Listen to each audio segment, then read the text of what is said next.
성경을 보면 일반적인 생각으로 이해하기 어려운 말씀들이 있어요. 근데 우리가 경험해 보면 성경은 절대적으로 진리구나. 하나님의 말씀은 조금도 오류가 없구나. 이걸 알 수 있어요. 저는 처음에 예수 믿고 성경을 읽다가 정말 이해 안 되는 그 글이 있었습니다. 전도서에 나오는 건데 너희 씨앗을 물에 던지라. 여러 날 후에 도로 찾으리라. 이런 말씀이었어요. 아니 씨앗을 땅에다 심어야지 왜 물에 던지라 할까? 그거는 쓸데없이 허비하는 거 아니야? 정말 이해가 안 되더라고요. 그런데 제가 이제 목회를 하면서 그 말씀의 참된 의미를 알게 됐어요. 그냥 씨앗을 물에 던지라는 것은 의미가 있습니다. 저희가 노인대학을 오래 했어요. 생림지역에 많은 노인들을 교회로 모셔와서 정말 부모님처럼 정성을 다해서 섬겼습니다. 제가 그 노인들을 섬길 때 마음은 노인대학을 해가지고 이분들을 교회로 오게 하자 이런 게 아니고 정말 이 지역에 자녀들하고 함께 살지 않는 노인들, 그분들을 모시고 와서 노년을 정말 행복하게 해드리자. 노년을 즐겁게 해드리자. 그런 마음으로 노인대학을 했습니다. 그런데 이분들이 막 죽어가는 거예요. 제가 보니까 우리 노인대학을 거쳐가신 분들 중에 한 150명은 돌아가신 것 같아요. 그래서 많이 막 돌아가시면 허무한 거예요. 근데 어제 성탄절에 카톡을 하나 받았어요.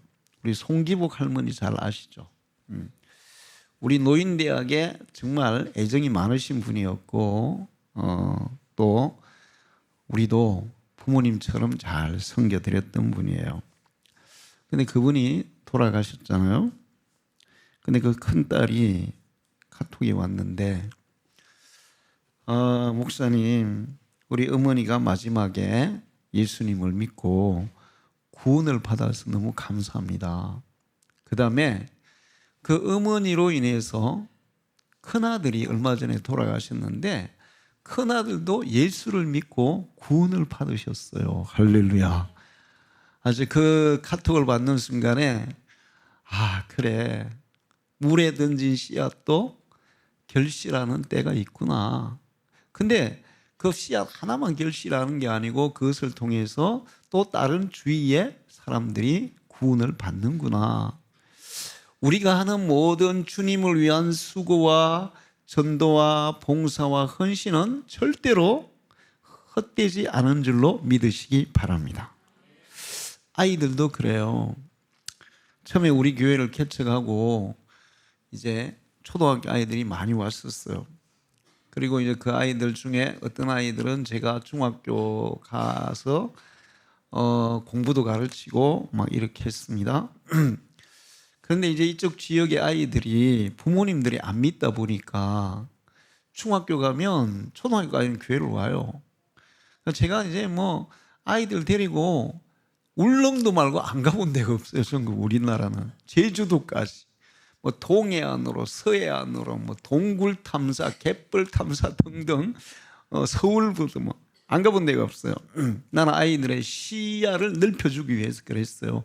야, 너희들이 우물안 개구리처럼 살지 말고 좀 넓은 세계를 바라보고 더 큰 꿈과 비전을 가지고 자라라. 그런 마음으로 한 거예요. 그런데 이제 부모들이 안 믿으니까 중학교 가면 이제 공부해. 교회 오지 마. 가지 마. 막 이래가지고 교회를 못 나오는 애들이 많았어요. 그런데 이제 그 여학생 한 명도 그런 케이스였습니다. 세월이 지났어요. 한 30살쯤 됐을 때인데 결혼을 해서 대전에 산다고 전화가 온 거예요. 목사님, 나 이제 예수님을 믿을래요. 교회를 가고 싶어요. 대전에 목사님 아는 교회 소개 좀 해주세요. 근데 목사님하고 닮은 목사님 교회를 소개해 주세요. 그래서 제가 소개를 했어요. 지금 이제 집사님이 돼가지고 교회를 잘 다니고 있어요. 할렐루야. 제가 안타까운 거는 그래도 교회에 계속 꾸준히 나와서 하나님의 말씀을 듣고 믿음으로 자란 아이들은 삶에 대한 분명한 목적을 가지고 부모들이 뭐 이거 해라 저거 해라 얘기하지 않아도 그 자기가 가야 할 그 분명한 목적을 향해서 노력을 하고 가더라고요. 무언가를 이루어요. 예수를 믿어서 구원받고 천국 가는 것만이 아니라 이 세상에 사는 동안에 예수를 확실하게 믿으면 삶의 목적이 분명해지고 목적이 있는 사람은 열심히 노력하게 되어 있어요. 세상에 헛된데 눈 팔지 않아요. 그리고 착실하게 준비해서 자기 능력으로는 이룰 수 없는 그런 단계까지도 올라가는 것을 볼 수 있어요. 이게 믿음의 능력이에요. 할렐루야.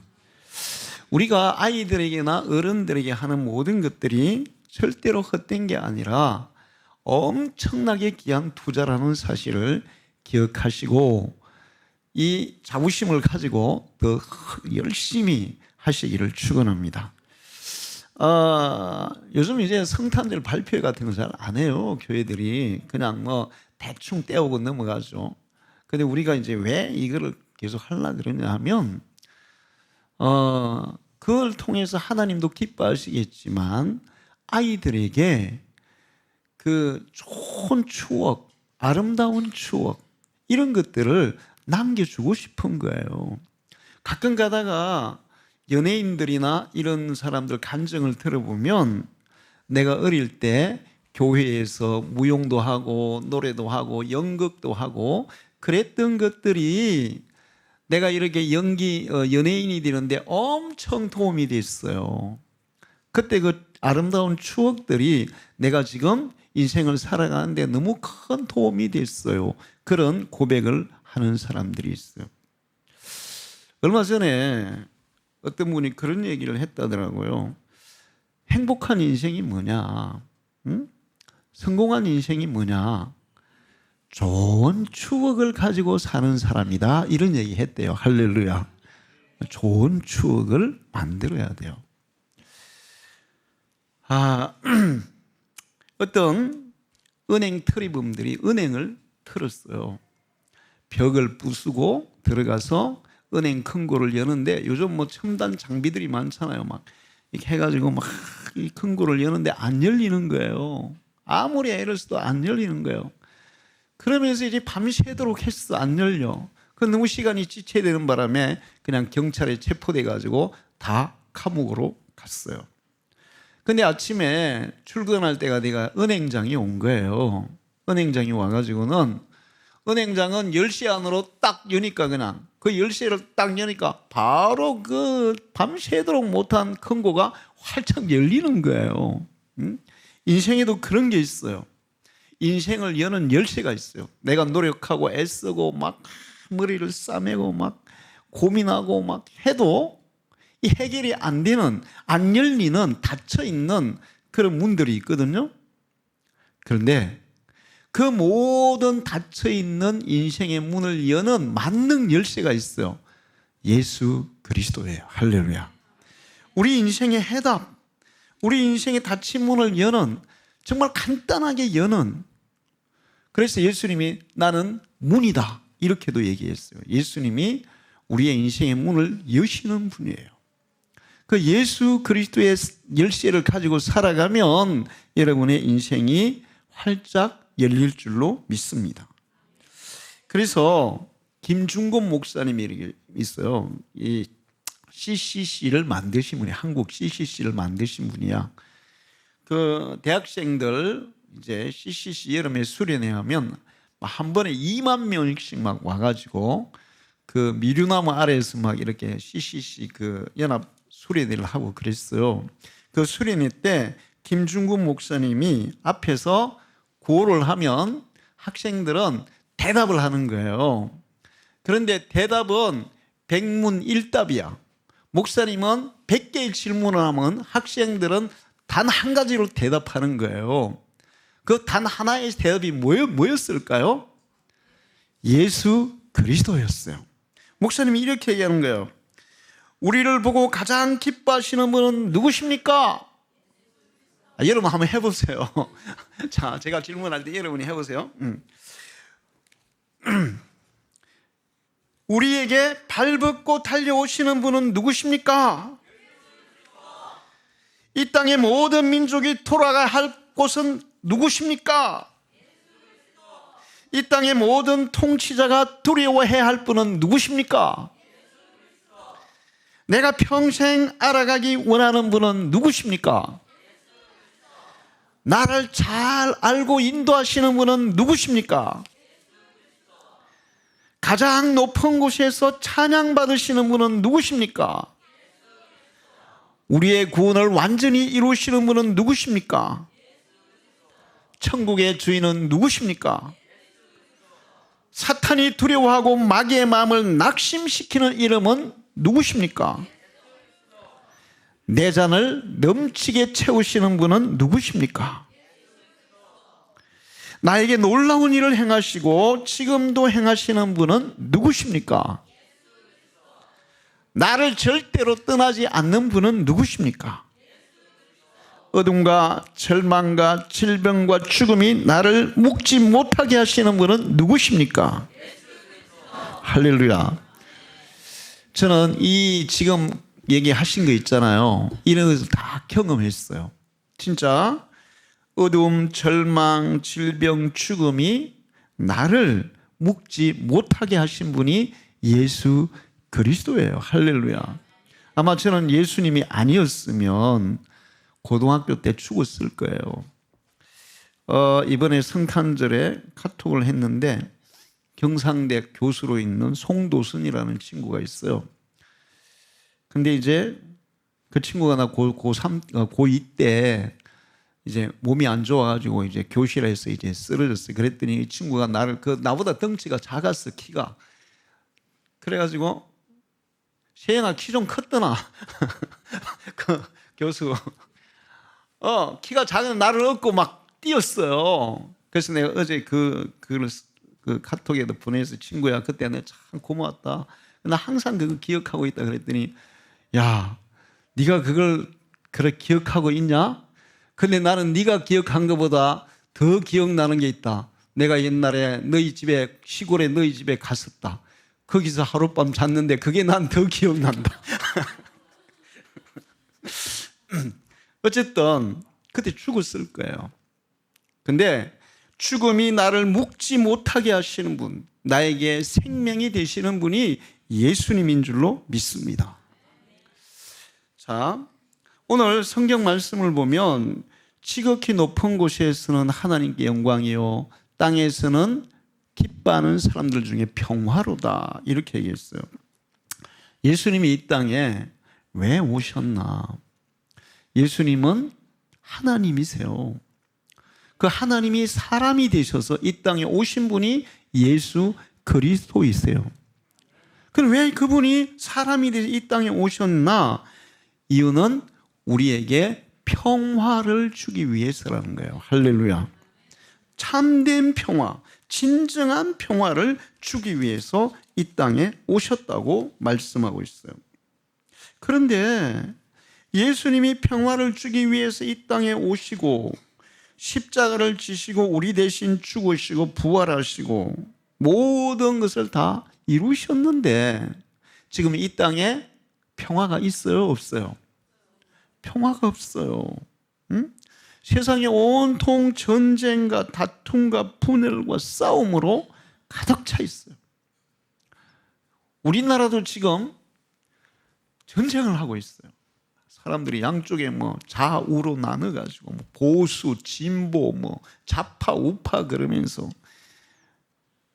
이번 성탄절에 카톡에 한 명 왔는데 나보고 이상한 영상을 하나 보냈더라고요. 그래서 제가 목사님 나 이런 거 안 좋아해요. 그랬더니 그거 우파한테 도움되는 건데 왜 그러냐고. 저는 우파도 좌파도 다 싫어요. 우파도 좌파도 다 싫어요. 왜 싫나? 자기들의 그 주장을 위해서 국민들에서 싸우고 있잖아요. 응? 지금 이 진짜 글로벌 위기예요. 글로벌 위기. 우리나라도 엄청 위기예요. 소상공인들, 제가 마산에 이렇게 서마산 한번 지나오는데 보니까 가게의 한 80%가 문 닫았더라고요. 그리고 요즘 제가 이렇게 시내에 이렇게 가보다 보면 문 닫은 가게가 너무 많아요. 응? 지금 국민들이 막 싸워야 될 때예요. 힘을 합쳐서 하나가 돼서 이 위기를 극복해 가야 될 때인데 일도 안 하고 직장에도 안 가고 뭐 광화문에서 뭐 여의도에서 막 서로 네가 올린 내가 올린 좌파 우파가 뭐가 중요해요. 저는 기도 제목이 대한민국 국민으로서 국민이라는 그 의식으로 이 나라 백성들이 하나 되게 해주십시오. 이게 기도 제목이에요. 더 좋은 것은 예수 그리스도 안에서 하나 된다면 너무 좋겠지만 우리나라는 종교가 다양하니까 그걸로는 안 되니까 대한민국 국민이라는 그 마음으로 하나 되게 해달라고. 그게 제 기도 제목이에요. 근데 이렇게 전 세계가 우리는 뭐 총 대포 쏘고 막 미사일 쏘고는 안 하지만 말로 막 상대방을 막 공격해요. 응? 손 들고 막 피켓 들고 공격해요. 그것도 일종의 전쟁이에요. 세계가 온통 전쟁으로 평화가 없어요. 러시아, 우크라이나, 이스라엘, 하마스, 그다음에 뭐 시리아, 이제는 시리아하고도 막 싸우더라고요. 여러분이 알지 못하는 전 세계의 많은 나라들이 전쟁하고 있어요. 미얀마, 그다음에 수단, 아프리카의 많은 나라들, 아이티, 뭐 멕시코도 막 깽단하고 정부하고 싸우고. 전쟁이 일어나면 그게 얼마나 사람들에게 피해를 주는지 다 알아요. 여러분, 전쟁이 일어나가지고 유익한 게 있습니까? 전쟁이 일어나 유익한 게 있어요? 하나도 없어요. 전쟁이 일어나면 다 파괴되고 죽고 뭐 사람도 죽을 뿐만 아니라 건물도 파괴되고 농토도 파괴되고 다 파괴되는 거야. 전쟁은 세우는 게 아니고 파괴하는 게 전쟁이에요. 분명히 나쁜 거 아는데도 불구하고 상대방에게 피해만 주는데도 불구하고 사람들은 전쟁을 해요. 한마디로 얘기하면 제정신이 아닌 거예요. 나쁜 게 분명한데, 이거 하면 나쁜 게 분명한데 하는 사람들은 제정신이 아닌 거예요.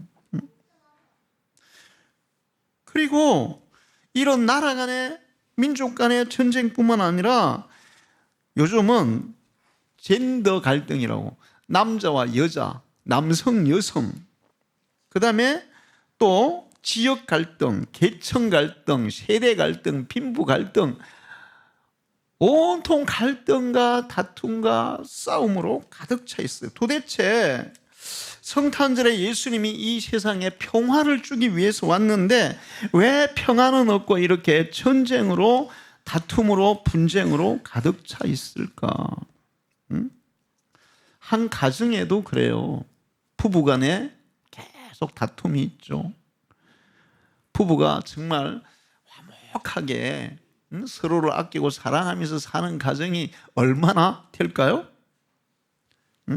어떤 사람은 그래요. 목사님, 우리 부부는 절대로 안 싸워요. 그러니까 우리는 정말 화목한 가정이죠. 그런데 제가 볼 때 절대로 안 싸우는 가정은 서로에게 화목한 가정이 아니라 뭘까요? 무관심한 가정이에요. 무관심한 가정. 우리 집사람은 나한테 절대로 잔소리 안 해요.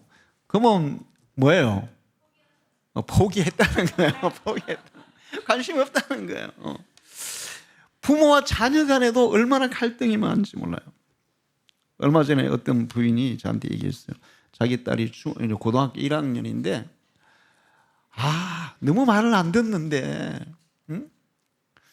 그래가지고 나보고, 목사님, 사춘기 애들은 다 그래요? 그러더라고요. 제가 그래서 이제 조금 상담을 해줬어요. 그랬더니, 근데 목사님 얘기 들으니까 내가 그렇게 해야 될 것 같은데 나 자신이 스트레스 받아가지고 못하겠어요. 나도 스트레스 받는데 어떻게 해요? 이 부모와 자녀의 갈등도 심해요. 좀 심각해요. 도대체 예수님이 평화를 주기 위해 이 땅에 오셨는데 왜 평화가 없고 이렇게 갈등과 다툼과 전쟁으로 가득 찰까? 세계가 그럴까? 왜 그럴까요? 예수님이 무능해서 그럴까요? 그분이 말로만 내가 평화를 줄 거야 그렇게 얘기하고 실제로는 관심이 없어 그럴까요? 아니에요. 여러분 오늘 이걸 알아야 돼요. 예수님이 처음에 아기로 이 땅에 태어나실 때 베들레헴에 아기로 태어나실 때도 이런 일이 있었어요. 동방 박사들, 들판에서 양을 치던 목자들, 그리고 예수님이 할례 받으시기 위해서 예루살렘 성전에 갔을 때 8일 만에 안나와 시몬, 이런 사람들은 예수님이 하나님의 아들인 것을 알아봤어요. 그리고 하나님의 아들인 것을 알아보고 그 예수님을 볼 때 너무 기쁘고 너무 평화를 느꼈어요. 할렐루야. 그러니까 예수님이 이 땅에 오셨는데 그들은 너무 기쁘고 너무 행복하고 너무 평화를 느꼈어요. 그런데 대신에 예수님이 오셨을 때 헤롯 왕과 헤롯궁에 있던 대신들, 이스라엘 지도자들은 소동하고 불안하고 그리고 예수님을 핍박하고 심지어 헤롯 왕은 잔인한 방법으로 예수님을 죽이려고 했어요. 예수님이 누군지 모르니까 2살 아래의 남자들을 다 죽여버렸어요. 그냥. 그래서 예수님이 이집트로 이제 피해 가게 되는 그런 일이 발생한 거예요. 자, 예수님이 분명히 평화의 왕으로 이 땅에 오셨는데 어떤 사람은 평화를 느꼈고 어떤 사람은 도리어 그것 때문에 갈등하고 분노하고 그것 때문에 막 악을 행하고. 그건 뭐냐 하면 예수님을 어디에 두느냐, 예수님을 내 마음속에 받아들이느냐, 내 삶 속에 받아들이느냐, 아니면 그분을 저 멀리 세워두느냐, 거기에 따라서 평화가 오기도 하고 안 올 수도 있다는 거예요. 할렐루야. 이 세계가 왜 평화가 없냐? 예수님을 멀리하기 때문에 그래요. 응? 예수님을 멀리하기 때문에. 자, 전 세계에서 가장 호전적인 나라, 싸움박질 하려고 그러고 전쟁하려고 가장 하는 그런 걸 호전적이라고 하는데 가장 호전적인 나라는 어느 나라일까요? 미국? 북한이에요. 북한. 응? 북한 국민들이 굶어 죽는데도 뭐해요? 전쟁 무기 개발하는 혈안이 되어 있어요. 그 얘기는 뭐냐 하면 전쟁에 미친 사람들이에요. 응? 근데 북한이 왜 그렇게 호전적인 사람들일까요? 세계에서 기독교를 가장 못 믿게 하는 나라가 어디일까요? 북한이에요. 북한에서는 성경책을 가지고만 있어도 총살형이에요. 응? 총살형. 저기 사우디아라비아, 이라크, 이란, 그 다음에 이런 나라들은 회교 나라들도 예수를 못 믿게 하는데 그런 나라들은 총 쏴 죽이지는 않아요. 응? 그리고 감옥에 보내지도 않아요. 야, 너는 믿어. 좋아. 너는 믿지만 다른 사람이 전도는 하지만 전도하면 너는 감옥이야. 이렇게 해요. 근데 북한은 그냥 성경책, 믿든 안 믿든 성경책만 가지고 있어도 뭐 시킨다고? 사형이야. 그러니까 예수 그리스도가 전혀 함께할 수 없는 나라가 북한이고 그런 나라는 호전적인 전쟁을 일으키는 그런 나라가 되는 거예요. 지금 러시아는 원래 종교가 뭘까요? 러시아 정교예요. 정교. 그러니까 러시아 정교는 뭐냐면 카톨릭, 지금의 천주교와 같은 그런 라인에 있는 그런 종교가 러시아 정교예요. 그런데 러시아가 지금 우크라이나 쳐들어 전쟁하고 있죠. 러시아가 말하는 거 보면 진짜 기가 막혀요. 말도 안 되는 소리. 전쟁을 정당하게 하는 소리, 말도 안 되는 소리만 하고 있어요. 근데 왜 그럴까? 그들은 이름만 종교가 러시아 정교지 그들의 마음속에는 믿음도 없고 예수도 없고 신앙도 없어요. 예수가 없이 겉모양만, 이름만 종교가 기독교라고 얘기하는 사람이 더 무서워. 응? 저 우리나라의 신천지부터 여호와의 증인부터 이단들이 많아요. 그들은 자기들은 말로는 기독교라 그래. 그러나 그들 속에 예수가 있을까요, 없을까요?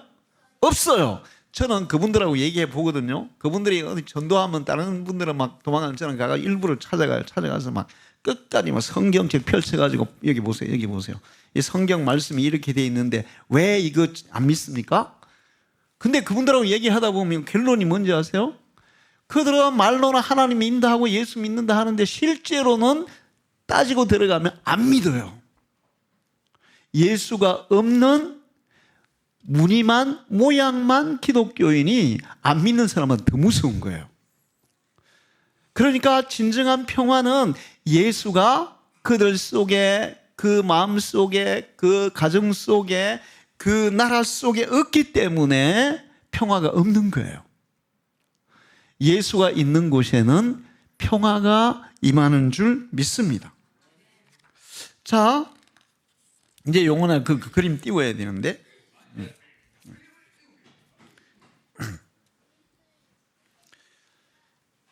평화는, 예수 그리스도가 우리에게 주시고자 하는 평화는 예수님이 내 인생에 개입할 때, 내 마음속에 찾아올 때, 내가 예수님의 지배를 받을 때, 예수님이 내 마음을 주장할 때, 그때 예수의 평화가 임하는 거예요.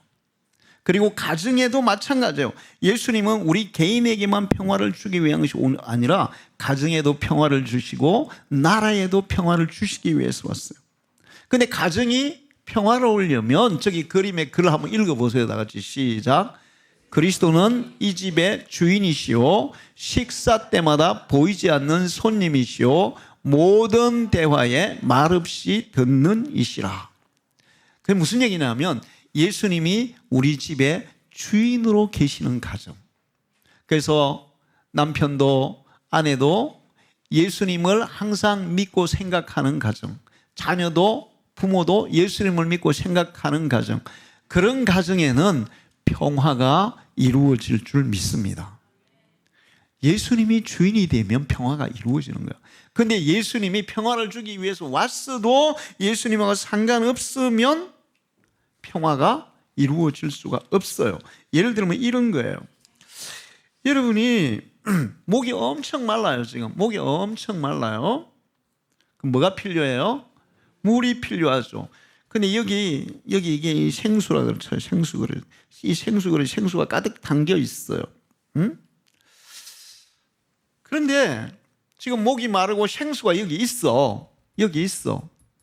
그러면 내 목마른 거 해결하려면 어떻게 해야 돼요? 이걸 어떻게 해야 돼요? 마셔야 돼요. 마셔야 돼. 마셔서 내 속으로 들어와야 돼. 그래야 시원한 거예요. 여기 아무리 뭐 삼다수가 있고 뭐 백산수가 있고 뭐 프랑스에서 나오는 뭐 무슨 그런 뭐 무슨 엄청 비싼 물이 있어도 안 마시면 시원해요? 갈증나요? 갈증나요. 응? 마셔야 되는 거예요. 예수님이 이 땅의 평화의 왕으로, 정말 평화의 왕으로 오셨어요. 그럼에도 불구하고 예수님을 나하고 상관없이 밖에다가 그냥 예수님은 그쪽, 나하고 상관없어. 그러면 예수의 평화는 나의 것은 안 되는 거예요. 이 물을 마시면, 그냥 물을 마시면 자동으로 내 속에 어떻게 돼요? 물을 마시면 자동으로 해갈되는 거예요. 갈증이 자동으로 없어지는 거예요. 그냥 마시기만 하면 돼요.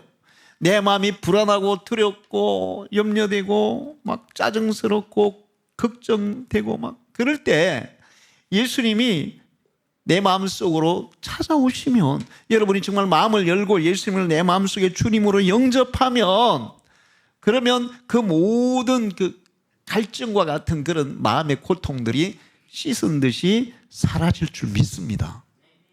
물을 마시면 갈증이 사라지듯이 여러분이 고민하고 염려하고 막 괴로워하는 그 모든 것들이 주님이 우리의 마음속에 들어오는 순간에 다 사라져요. 할렐루야.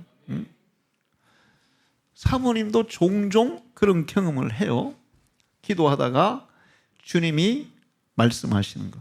저도 수없이 경험해 봤어요. 수없이 주님이 말씀하시고 주님이 내 마음을 어루만지시고. 이제 재미있는 건 뭐냐면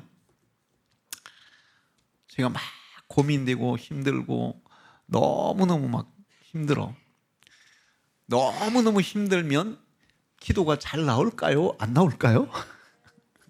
어떨까요? 너무 힘들면 기도가 안 나와, 잘. 그래서 이제 1층에 거기 강대성 앞에 의자 있잖아요. 너무 힘들면 기도가 안 나와. 기도가 안 나와도 그냥 무릎 꿇고 이렇게 그냥 엎드려 있는 거야. 그래서 어떨 때는 그냥 엎드려 있다가 잠들어 버려요. 기도 안 했어요. 그냥 잠자요. 그냥 너무 힘들어서. 기도도 안 되고 어쩔 수도 없고 너무 걱정되고 염려되고 그런 상황이에요. 그래서 이제 이렇게 자잖아요. 이게 한참 자고 딱 일어났는데 내 마음이 있잖아요. 정말 막 갈증이 나가지고 막 목이 타서 막 너무 막 고통스러운데 생수를 딱 마셨을 때 그 시원함 있잖아요. 제 마음이 시원한 거예요. 할렐루야.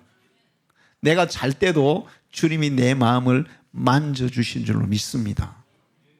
꿈도 꾸지 않았어요. 그래서 우리가 찬양 보면 너의 작은 신음에도 응답하시니, 예수 그리스도가 우리에게 마음속으로 찾아오시면 내 모든 신음에도 응답하시고, 때로는 내가 필요한데 알지 못하고 기도하지 않아도 이루어 주시고. 할렐루야. 예수님이 내가 생수라고 말씀하셨어요. 내가 너에게 생수를 줄 것이다. 나를 마시는 자는, 나를 마음속에 믿는 자는 생수를 마신 것과 같다. 그래야 우리 속에 평화가 이루어지는 줄로 믿습니다. 가정의 평화도 예수가 그 가정에 임하실 때 평화가 이루어지는 거예요. 나라 간의 평화도 마찬가지예요. 2차 세계대전 때 미군하고 독일군하고 서로 막 총 쏘고 막 싸우고 있었어요. 12월 24일 밤에 막 총 쏘고 막 싸우고 서로 막 죽이려고 그러잖아요. 그런데 독일 사람들도 미국 사람들도 크리스찬들이 많거든요. 그러니까 미국의 어떤 병사가 고요한 밤 거룩한 밤을 불렀어요. 고요한 밤 거룩한 밤. 그러니까 미국 병사들이 같이 막 따라 부르는 거예요. 지금은 이제 막 총 날아오는데 언제 죽을지 모르는데 죽음의 위기 앞에 있으니까 그거 딱 부르니까 마음이 어떻게 했어요? 마음이 평안해지는 거예요. 미국 사람들이 고요한 밤 거룩한 밤 막 이제는 막 군인들이 같이 부르니까 갑자기 뭐 그거 부를 때 총 쏘겠어요? 안 쏘겠어요? 총 다 내려놓고 찬송 불렀어요. 그런데 독일 사람들 예수 믿는, 독일이 원래 기독교 국가였잖아요. 히틀러 때문에 그렇게 이상해진 건데, 그 독일 사람들 그거 듣고는 총 쏠까요? 다 총 버리고 노래할까요? 같이 찬양했어요. 밤새도록. 평화가 임했을까요? 어땠을까요? 평화가 임했어요. 할렐루야. 우리 개인도 가정도 국가도 예수 그리스도가 통치하시는 곳에, 진짜 그분이 주장하시는 곳에 평화가 이루어질 줄로 믿습니다. 레위기 26장 6절을 보면 내가 그 땅에 평화를 줄 것인즉, 내가 그 땅에 평화를 줄 것인즉. 이사야 53장 5절에 그가 징계를 받음으로 우리는 평화를 누리고, 골로새 1장 20절에 그의 십자가의 피로 화평을 이루사. 예수님이 이 일을 위해서 오셨고 그 예수님을 내 속에, 우리 가정에, 이 나라에 주님으로 받아들일 때 그때 평화가 이루어지는 거야. 할렐루야. 자, 그런데 예수님을 거부하니까, 예수님을 거부하는 나라들이 전쟁하는 거예요. 거부하는 나라들이. 응? 그런데 진짜 평화로운 세계가 반드시 올 겁니다. 온 세계가 평화로운 세계가 올 거예요. 그때가 언제일까요? 예수님이 다시 오셔서 예수님이 이 지구를 다스리시는 날이 와요. 그걸 천년왕국이라 그래요.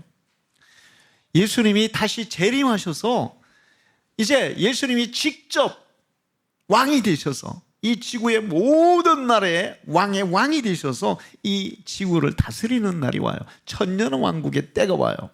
예수님이 다시 오셔서 그때에는 진정한 평화가 이루어지는데, 사람들 사이의 평화뿐만이 아니라 이사야 65장 24, 25절을 보면 이리와 어린 양이 함께 먹을 것이며 사자가 소처럼 짚을 먹을 것이며 뱀은 흙으로 양식을 삼을 것이니 나의 성산에는 해함도 없겠고 상함도 없으리라. 여호와의 말씀이니라.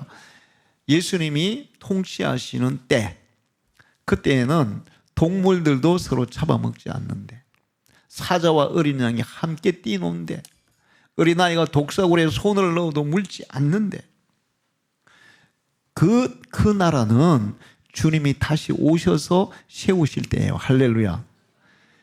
그러니까 예수님이 완전히 통치하면 그런 나라가 이루어지는 거예요. 그 나라에 대해서 이사야 2장 4절에도 말씀하고 있어요. 그가 열방 사이에서 판단하시며 많은 백성을 판결하시니 우리가 그의 칼을 쳐서 보습을 만들고, 예수님이 통치할 때 이제는 전쟁 도구들을 다 쳐가지고 농사 도구로 만들고 그들의 창을 쳐서 낫을 만들 것이며 이 나라와 저 나라가 다시는 칼을 들고 서로 치지 아니하며 다시는 전쟁을 연습하지 아니하리라. 이런 세계가 언제 오냐? 예수님이 다시 와서 이 세계를 다스릴 때. 그 전에는 전쟁과 다툼과 죽음이 끝이지 않을 거예요. 왜? 예수님을 안 믿으니까. 예수님이 통치를 못하게 하니까. 사람들이 통치하려고 하니까. 그 예수님이 다스리는 나라에는 어떤 것도 있냐면, 거기는 날수가 많지 못하여 죽는 어린이와 수완이 차지 못한 노인이 다시 없을 것이라. 곧 100세에 죽는 자를 젊은이라 하겠고 100세가 못 되어 죽는 자는 저주받은 자라 하리라. 다 100살 이상 주님이 다스리실 때 모든 사람이 평화를 누리고 건강하게 행복하게 사는 그날이 오실 거라고 말씀하고 있어요. 자, 예수님은 평화를 주기 위해 이 땅에 오셨어요. 근데 지금도 예수님이 내 삶을 주장하면, 내 삶에 찾아와서 나를 주장하면 그 사람은 평화를 누릴 줄로 믿습니다. 마음의 평화를 누려요. 요한복음에 보면 내가 너희에게 평안을 주노니 내가 주는 평안은 세상과 같지 아니하니라. 그렇게 말씀하고 있어요. 어떤 사람은 목사님, 나 마음이 불안해서 절에 가요. 절에 가면 마음이 편안해져요.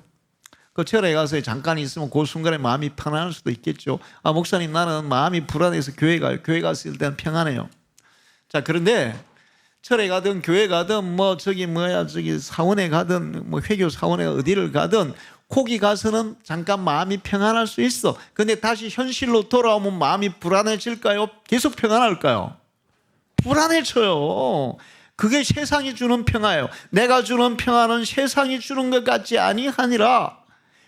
예수 그리스도가 우리의 마음속에 계시는 사람은 교회에 있을 때든 회사를 갈 때든 학교를 갈 때든 아니면 전쟁에 막 포탄이 터지는 그 상황 가운데서도 평안을 누릴 줄로 믿습니다. 할렐루야. 내가 주는 평안은 세상이 주는 것 같지 아니하다. 여러분에게 이 평화가 있기를 축원합니다. 바울은 그렇게 얘기했어요. 내가 이제 그리스도 안에서 나는 죽었고 주님이 내 안에 살아계시니, 그리스도께서 오직 내 안에 살아계시니 이제 내가 사는 것은 나를 사랑하사 자기를 버리신 하나님의 아들을 믿는 믿음 안에서 사는 것이다. 예수님이 믿음으로 내 속에 오셔서 나와 함께 하신다.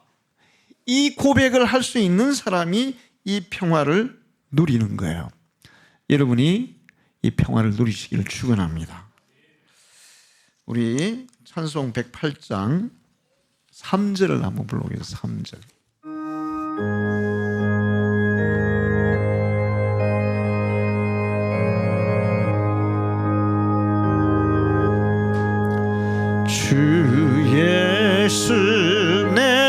곁에 가까이 계셔 고하는 사랑 널 베푸시고 온 세상 아기들 다 품어주사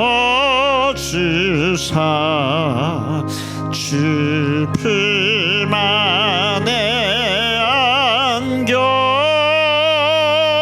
살게 하소서.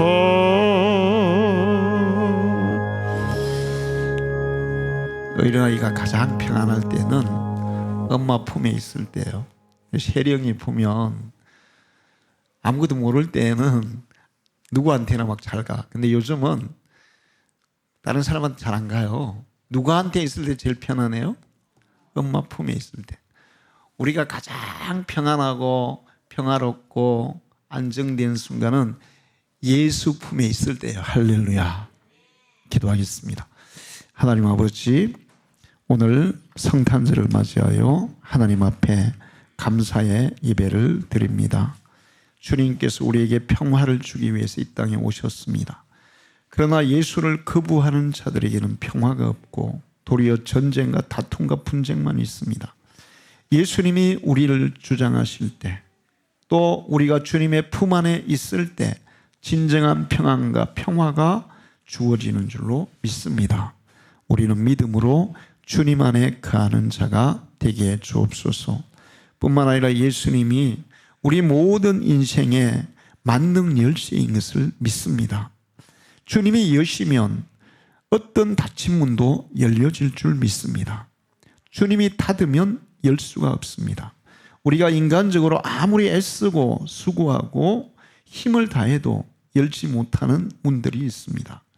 그러나 주님이 우리와 함께 하시면 모든 문들이 활짝 열려질 줄 믿습니다. 이곳에 있는 우리 모든 성도들이 주님과 함께 인생을 살아가게 해 주옵소서. 예수님의 이름으로 기도하옵나이다. 아멘.